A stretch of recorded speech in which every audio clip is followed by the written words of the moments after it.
Alright, in my last video review, we went over the 5 golden rules to becoming the pack leader. And now I want to go over my other favorite part of the Doggy Dan program. I mentioned, been thinking about getting another dog. The kids are driving us crazy. So we took a look at my favorite part, my second favorite part of this, which is Project Moses, where Dan brings a puppy home, an 8-week-old puppy, there he is, and goes through the entire process, let's see, from 8 weeks to 8 months old, what he does with the dog and whatnot. I think this is great. If you're thinking about getting a puppy, I would get this program first. Again, I think I mentioned the video was like $49. It was more like $80, but looking back, I would have spent $180 on this program to have a better dog. So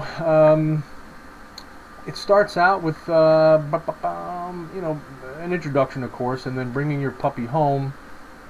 You know what to do with your dog, because you're going to have to leave him alone. Crate training, I am a huge believer in crate training. Never used to be when I was a kid, but we had a great dog when I was little named Tara that could be left at home since she was a puppy. Never had a problem.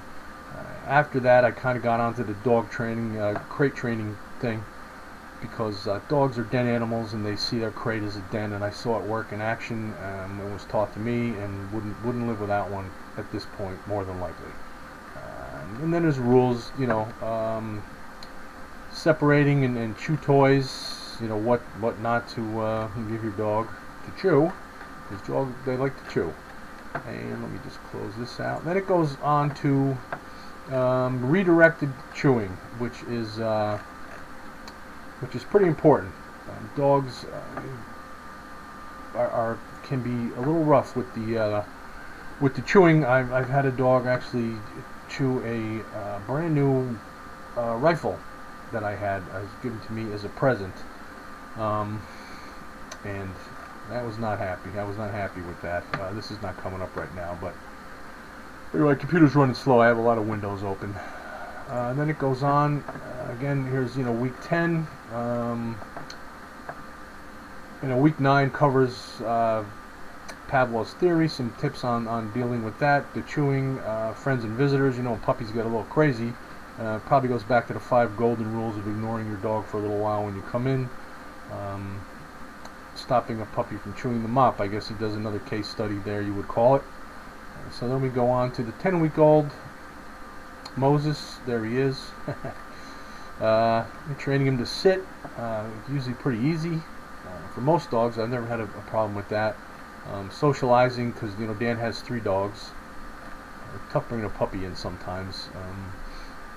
Training the dog to stay, that's pretty important, and it takes a little bit of work depending again on the dog. So that's what he goes over in week 10, when not to call your dog. I'm playing around on the site here. 12 years old, lying down, 12 weeks, sorry. 11, introducing puppy to bigger dogs, a leash. That can be a rough one too, depending on the dog. We had a lot of trouble with our dog.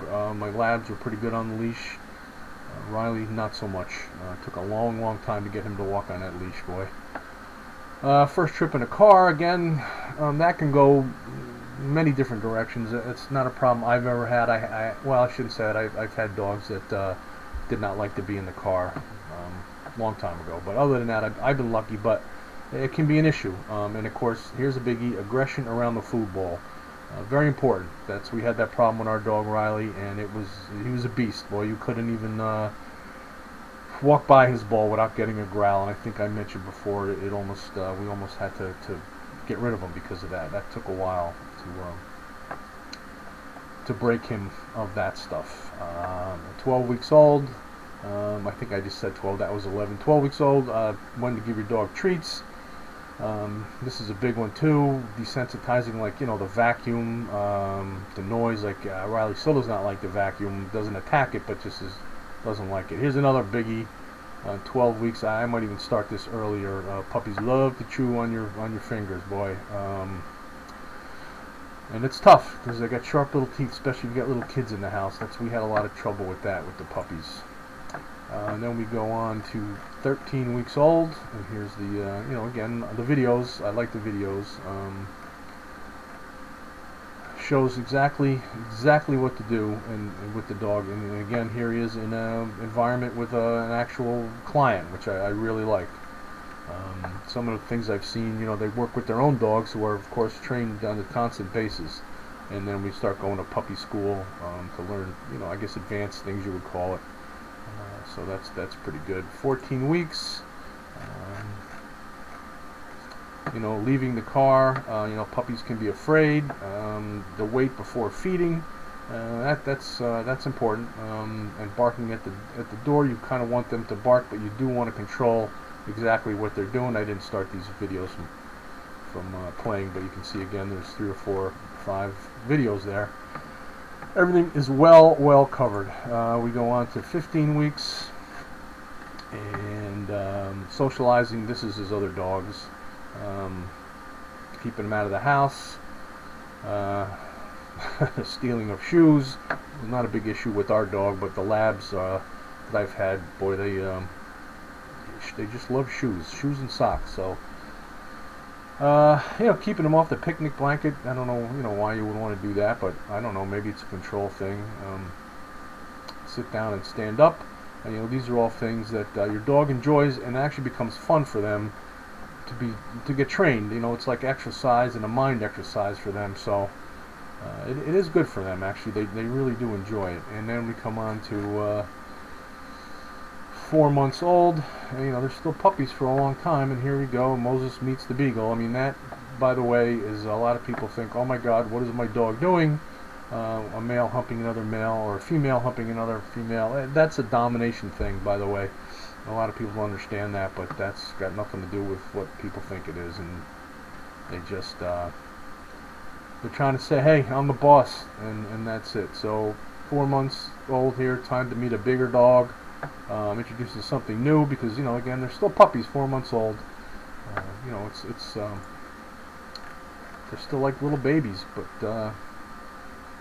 crazy little babies, I guess. Little babies that can run around and do things. And 6 months old now. You can see how big Moses is right there. The dominating thing. That's one you got to watch. Baby gates. We've used baby gates. First through the door, by the way, is a huge issue that I didn't know about.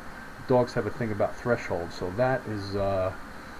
that's big. And then toilet training. When your toilet training falls apart, I've always been lucky with that, but I know, my sister had a dog that just they had a lot of problems with the whole toilet training thing. And unfortunately, she lives kind of far away from me, so I couldn't help her. And then we go on to 6 months old. Oh, sorry. First, that was 6 months old. The computer's jumping all over the place. Again, well, control around the front door kind of goes through the door, so that's important. I skipped the 5 months old thing. Sorry. Train your dog to stay off the road. Well, I don't have much to say about that. That's important. I live in a rural area, but people fly by here.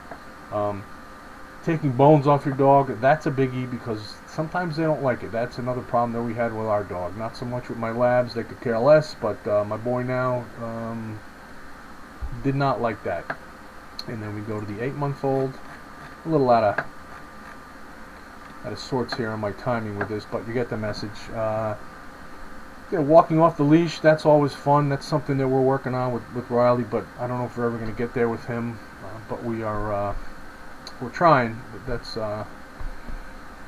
that's a good one. It's nice to be able to just walk your dog around on the leash. And by the way, other people look at you like, wow, look at that guy, he's amazing. Or girl, the dog doesn't walk on a leash. That's kind of good. And I'm just starting to get into these last few. Because we are thinking about getting a puppy. I don't have to look that far ahead, but I do like to watch this stuff. But if you have a puppy, or you're thinking of getting a puppy, before you spend any money on the dog, you go out and you spend, $400 or $500. We used to breed and sell labs, and some of our dogs, our chocolates were going for $800. And this program wasn't around then, and I think I probably would have included a membership to this as a gift, and you know, to people who are buying your dog. So you know, if you're a breeder and you're listening to this, I believe you can give a gift voucher to people. So that wouldn't be a bad idea if you're selling dogs and you care about your dogs. We did. We really cared about our dogs when we sold them. They were all raised by hand in our house by ourselves and our families. And I'll try to dig up some pictures and maybe put them in a conclusion video, and you can see our little kids with the puppies. It was kind of cool. We had 12, 13 puppies at a pop. So there, yeah, you can actually give a gift, and that's kind of cool. Anybody who's getting a dog really should. Oh, here's the prices. Here we go. 6 months for $81. That's pretty good. 3 months. They have a 3-month, $67.50. I would go with the 6 months. That's actually what I have, but I am probably going to go a year because I would like the forum, and I'm thinking of maybe training some dogs. So I'll get into that in a conclusion video that I'll eventually shoot. So there you go. That's the Project Moses. One of my favorite parts about this whole Doggy Dan program. And who doesn't like to watch videos about puppies while you're while you're learning? Because he is one cute little pup. All right, thanks.